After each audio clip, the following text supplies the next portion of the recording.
Unit Overview. This unit provides an introduction to data structures. The fundamental concepts and principles presented here are applicable to the main themes covered in the subsequent units.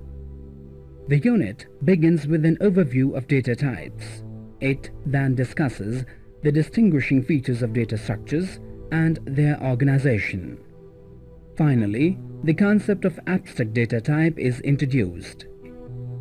It is also explained how abstract data types promote the principles of software engineering and object-oriented programming.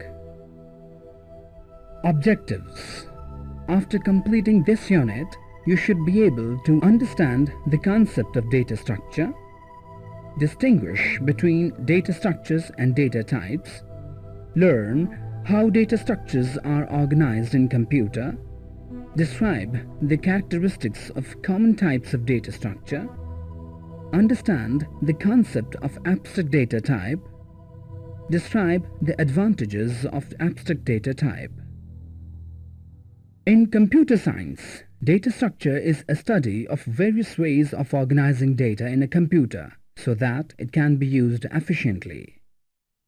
Invariably, the information contained in a data structure is manipulated by a systematic and step-by-step process which is called algorithm. The manipulation of data structure may involve such operations as adding an item, searching for a particular item, deleting an item, rearranging data items in different ways. Thus, data structures and algorithms are closely linked together and play a complementary role in many applications. Over the years, data structures have gained significant importance because of their usage in several disciplines. Data structures are an integral part of modern operating systems, compilers, database management systems, data communication, and system software. Likewise, algorithm together with associated data structures have widespread use in several applications, including image processing, digital signal processing, simulations, numerical computations, cryptography, data compressions, and genetic studies. In this introductory unit, we shall introduce basic terminologies and concepts concerning data structures. Data types. All programming languages provide some built-in data types which are useful for efficient coding of programs. The predefined data elements are separated into two classes which are known as primitive and composite. A primitive data type defines a set of values and operations that can be performed on these values. The familiar primitive data types are integers, real numbers, characters, and Boolean, which are supported by almost all programming languages. A Boolean type can have only two values, true or false. The basic operations on these values are AND, OR, and NOT. An integer type can assume different set of values depending on implementation in a particular language. The set of basic permissible operations on an integer type are, for example, arithmetic operations and comparisons operations. The primitive data types are also called atomic or irreducible because these cannot be expressed in any other basic types. The primitive data types are always supported by the underlying hardware features and to a lesser extent by the compiler systems. This means that the range of values and the allowed operations depend primarily on the hardware circuitry. In general, the number of bits allocated to each type decides the range of values. For example, an integer type is often implemented using a 32-bit storage representation with 1 bit reserved for sign. In this way, the integer type can have a range of values over a billion. Characters are implemented by using 8-bit for ASCII and ASCII representation and 16 bits for Unicode. The later representation allows a range of values over 65,000 for encoding characters. The operations on primitive data types are often included in CPU instruction set. When such support is lacking, the compiler depends on built-in software routines. A notable example is the implementation of floating point operations. On small computers which do not have floating point circuitry, the real numbers are manipulated using software instructions. Of course, this approach considerably reduces the computational speed, often by a factor of 100 to 1000. Different programming languages provide a variety of primitive data types, which are identified by language-specific keywords. For example, Java defines 8 primitives. An important feature of Java primitives is that each data type is made up of a fixed number of bits, which is independent of a particular implementation. For example, an int type always consists of 32 bits and character of 16 bits on all platforms. C provides an assortment of primitive data types which are identified by the syntax int, float, character, double. The numeric type may be further qualified as short or long, signed or unsigned. C does not support Boolean data type. Instead, numeric 0 and non-zero values are interpreted as false or true. Further, the size of C data type varies with platform dependent. Visual Basic provides support for all basic types identified by the keywords integer, long, single, double, byte, and Boolean. The primitive types can be created as local or global, with each type preceded with the word public or dim. Composite data types are larger and more complex data types which are defined using combinations of primitive types. The common examples of composite types are arrays, vectors, and strings. An array is a collection of homogeneous data types. Almost all programming languages support arrays as built-in data types. We shall explain the detailed properties and uses of arrays in a subsequent unit. Vectors are essentially a mathematical representation of arrays. They differ from ordinary arrays in their implementation. For example, Java provides vectors as an array of flexible size. Strings are combinations of characters. The support for strings as a built-in data type varies a great deal with the programming languages. If string is defined as a primitive data type, string data is stored in an array of characters with a special delimiter. This is the approach followed by C, C++, Ada, and Pascal. In C, for instance, a string is represented as an array of characters with the null character in the last position. Fortran 90 and Visual Basic provide support for strings as primitive data type with associated operations of assignment, join, comparison, and substring references.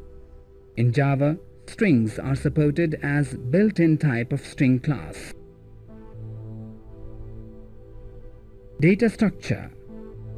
The built-in data types provided by programming languages are adequate for solving simple problems. In fact, all computer applications in early days depended exclusively on the built-in elements of the host programming languages for the storing and processing of different data types. This was particularly true of numerical or scientific-oriented problems. With the dramatic increase in the use of computers in various disciplines, it was realized that the primitive data types were not sufficient or powerful enough to solve advanced problems involving complex structural relationship among data items. The need for new data types was further exacerbated by the recent paradigm of object-oriented approach to problem solving. Data structures are meant to serve these needs. Simply stated, a data structure is a programming construct that stores a collection of data items. At first sight, data structures might appear as an extension of composite data type. This is true in a limited sense. Actually, there are two subtle differences. First, the term data structure encompasses composite data type defined in a programming language. It may even be a user-defined type to serve a particular application need. Second, and more importantly, a data structure implies some kind of organization or relationship among the constituent data items. For example, a character string, whether defined as an array of character or treated as primitive type, has a definite order of organized characters. An alteration in the order changes the memory and characteristics of the original string. On the basis of structural relationship, the data structures are classified into two types, linear and non-linear. A data structure which organizes data elements in a sequence, that is, one after the other, is referred to as linear. Array is a common example of linear data structure that exhibit linearity. Other examples are linked list, stack, and queue. We shall dwell at length on these data structures in later units. Here we briefly introduce these types. A linked list consists of data items called nodes. Each item contains an information field and a link field pointing to another data item. A stack is a data structure which works on the principle that last item added to the collection becomes the first item that can be taken off, like a pile of trays. It is also called LIFO, last in, first out data structure. A queue is a data structure in which an item can be added at one end and an existing item in the collection can be removed from the other end. It works on the principle FIFO, first in, first out. In a non-linear data structures, the relationship between the elements is more complex. It can be, for example, hierarchical, that is, one element may be linked to more than one element in the collection. Further, the linkage may be single or bidirectional. The non-linear types are also referred to graph data structure. Common examples of non-linear data structures are trees and graphs. A tree is a data structure consisting of a set of data items called nodes, which contain an information field and linkage to one or more data items in a hierarchical order. There are several variations of trees. Some useful types are referred to as binary trees, AVL trees, red and black trees, splash trees, B trees, and heaps. We shall study their properties in a later unit. A graph is a set of data items called vertices or nodes connected by links, edges, or arcs. Operations on data structures. It should now be clear that data structure provides a logical relationship among the elements in a collection of data items. To be able to use these elements, it should be possible to apply some kind of operations to the data. First of all, we should have some mechanism to create a data structure and reserve storage in the computer to hold the data items. Also, once the data structure is not needed, it should be possible to remove the data items and release the allocated storage. Thus, creation and deletion are the two fundamental operations associated with any data structure. Other operations depend on the nature of data collection. Generally, the common useful operations include inserting, sorting, searching, merging, and traversing.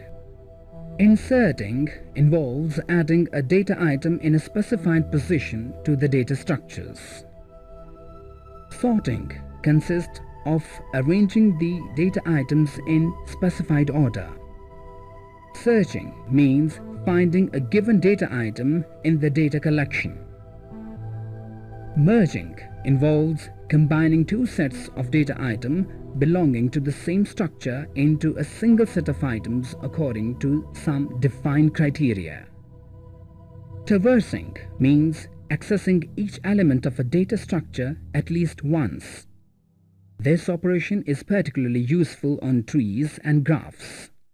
It is also referred to as visiting. Undoubtedly, the strength of a particular data structure is determined, among other things, by the nature and variety of operations that can be performed on the data elements. User-defined data structures. The data structures stacks, queues, and trees described earlier are general-purpose data types. These are sometimes referred to as classic data structures. Because of their frequent use, some of the programming languages, such as Java, provide built-in support for these structures. However, we can also invent our own data structures to meet the specific need of an application. Such data types are called user-defined data structures. Suppose we want to store records of employees. Each record consisting of employee's name, designation, and salary. We can define a data structure emp using cdata type struct and then create an array of employee data structure. C code for user-defined employee data structure is shown on the screen. The elements of employee data structure can be accessed using C's pointer notation. Storage structure. The data structure provides a logical view of the relationship among the data items. Storage structure describes how the data items are stored in the memory cells of a computer. In other words, the storage structure provides a physical view or map of how data elements of a particular data structures are allocated memory space.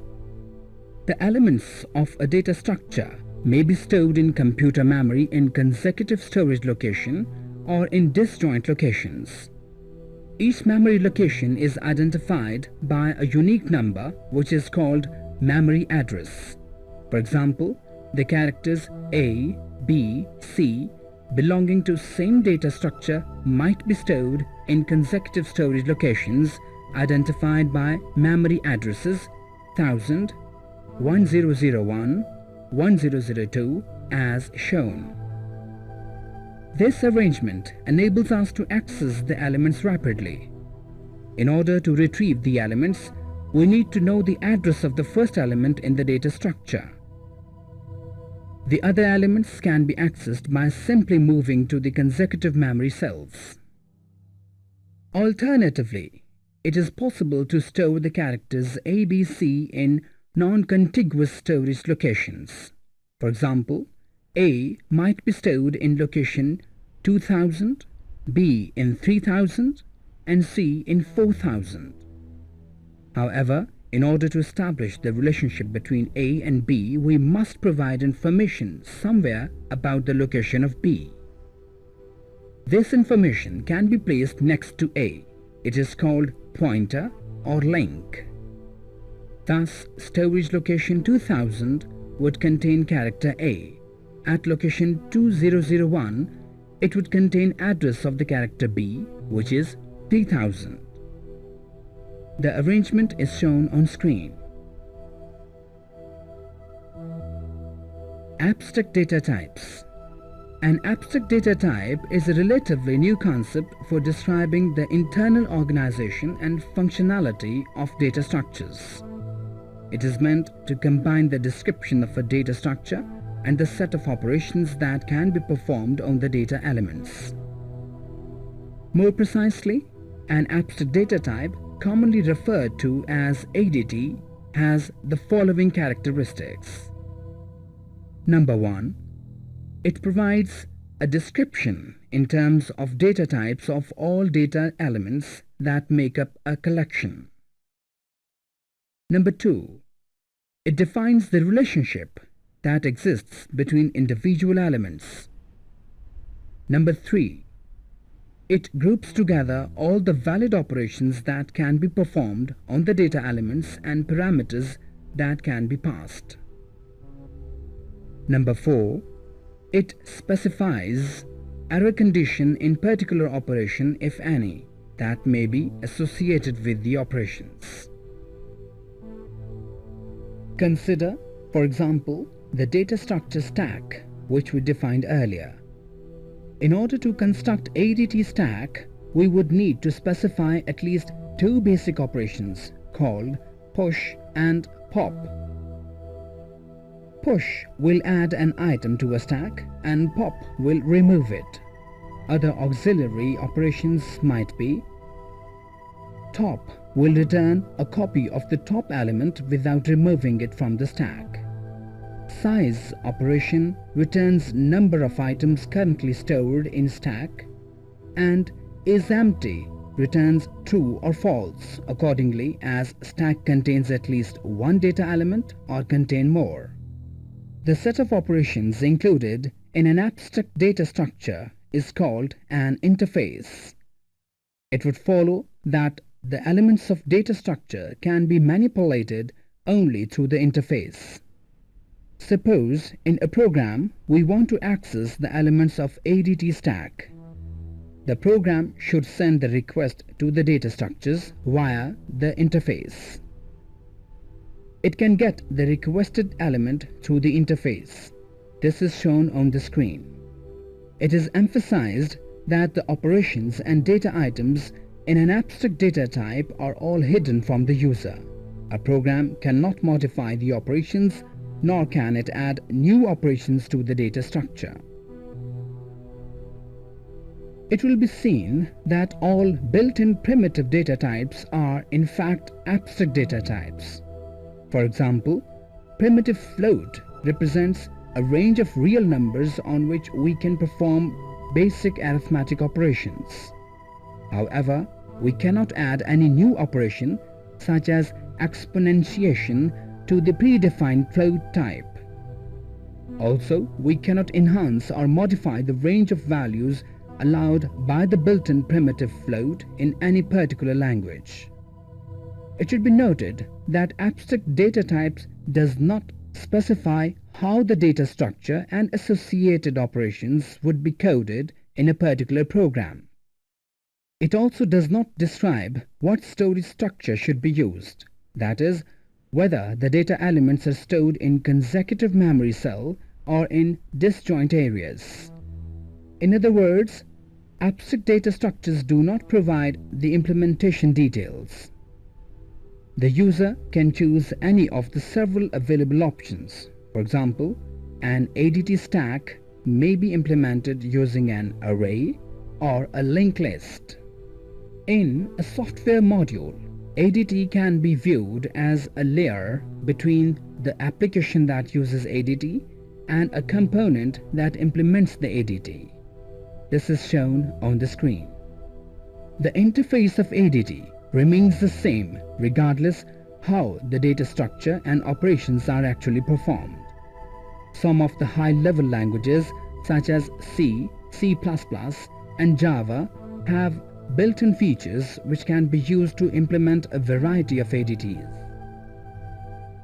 C has built-in struct type, which together with other user-defined functions can facilitate the implementation of an ADT. In C++, a class construct is available for the implementation of ADT. The class constructor creates a new ADT object. The operators can be implemented through public methods. In Java, an ADT can be expressed as interface, which is essentially an abstraction of associated operations provided by ADT. Advantages of ADT. The abstract data types have several advantages over the conventional data structures. They are reusable, robust, and consistent with well-established principles of object-oriented programming and software engineering. An abstract data type can be reused at several places in a program or in different programs. The reusability of an ADT simplifies the program design and reduces coding efforts. In abstract data type, the implementation of operations and data items are hidden from the user. Thus, encapsulation ensures that the data cannot be inadvertently corrupted by a program.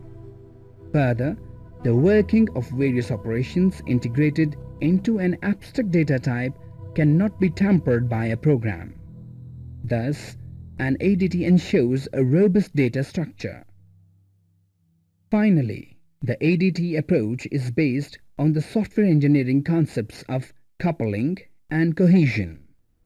The coupling property determines how strongly two separate parts of a program module are mutually linked together, and the extent to which a change made in one part has impact on other parts. A well-designed software has a minimum coupling of program segments. And ADT promotes weak coupling because any change in the program or coding does not propagate to any of the components of an ADT. Cohesion property determines how well integrated are the components of a piece of software. Software engineering prescribes that good designs should maximize cohesion. An ADT inherently promotes maximum cohesion in that the ADT components are well integrated into a single compact structure.